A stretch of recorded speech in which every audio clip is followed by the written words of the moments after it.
ഹോളിവുഡിൽ നിന്നും ഈ വർഷം ഏറ്റവും അധികം ഹൈപ്പോടെ പുറത്തിറങ്ങിയ ഒരു ഹൊറർ ചിത്രമാണ് ലോങ് ലെഗ്സ്. ഇതിപ്പോൾ തിയേറ്ററിൽ റിലീസ് ചെയ്തിരുന്നു, എനിക്കിത് കാണാൻ പറ്റിയിരുന്നില്ല. ഇപ്പോൾ ഇത് ഡിജിറ്റലി അവൈലബിൾ ആണ്. ആ ഹൈപ്പിനുള്ള പടമുണ്ട്, നല്ല പടം തന്നെയാണ്. ഒരു ഗംഭീരം ആരൊക്കെ മസ്റ്റ് വാച്ച് ഐറ്റം എന്ന് പറയില്ല ഞാൻ, കാരണം ഇത് എല്ലാവരും സാറ്റിസ്ഫൈ ചെയ്യുന്നൊരു സാധനമല്ല. ഒട്ടുമിക്ക ജനറിക് ആയിട്ട് എല്ലാവർക്കും ഇഷ്ടപ്പെടാൻ ചാൻസ് ഇല്ല.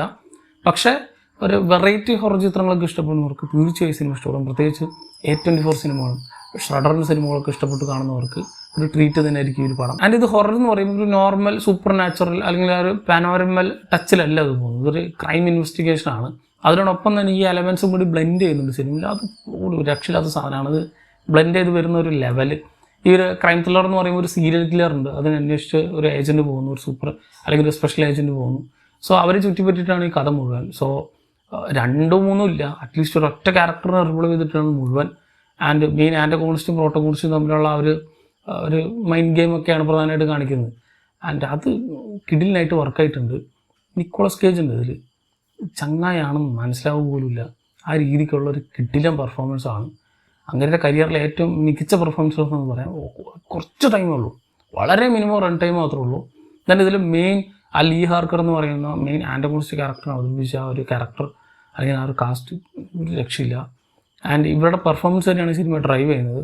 അവസാനിക്ക് എത്തുമ്പോഴേക്കായിരിക്കും ഇതൊരു ഓപ്പൺ എൻഡിങ് സാധനത്തിലേക്ക് തരും.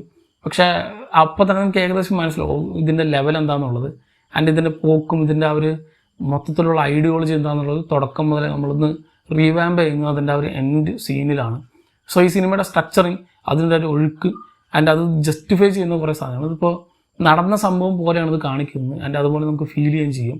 ആൻഡ് ജംസ്കേഴ്സും കാര്യങ്ങളൊന്നും ഇല്ല. ഞാൻ ഈ പറഞ്ഞ പോലെ നോർമൽ ടിപ്പിക്കൽ ഹൊറർ മൂവി അല്ല. A24 സിനിമകളിലൊക്കെ മോഡിലുള്ളൊരു പടമാണ്. സോ അമിത പ്രതീക്ഷകളൊന്നും വെക്കാതെ കുറച്ച് വെറൈറ്റി ആയിട്ടുള്ളൊരു ഹൊറർ ചിത്രം, അതൊരു ക്രൈം ത്രില്ലർ മോഡിലുള്ളൊരു ഹൊറർ ചിത്രം കാണാൻ പോകുന്നു എന്ന രീതിയിൽ അപ്രോച്ച് ചെയ്യുകയാണെങ്കിൽ തീർച്ചയായിട്ടും ഈ സിനിമ ഇഷ്ടപ്പെടും. ആൻഡ് ഈ സിനിമയും സാധാരണ പോലെ OTT പ്ലാറ്റ്ഫോംസിലൊന്നും നമ്മുടെ ഇവിടെ ഇല്ല, ഡിജിറ്റലി അവൈലബിൾ ആയിട്ടുള്ളൂ. സോ കണ്ടുനോക്കുക. ഓൾറെഡി കണ്ടിട്ടുള്ളവരുണ്ടെങ്കിൽ നിങ്ങളുടെ അഭിപ്രായം എന്താണെന്നുള്ളത് താഴെ കമന്റ് ബോക്സിൽ കമന്റ് ചെയ്യാൻ. മറ്റൊരു വീഡിയോയിൽ വീണ്ടും കാണാം. നന്ദി.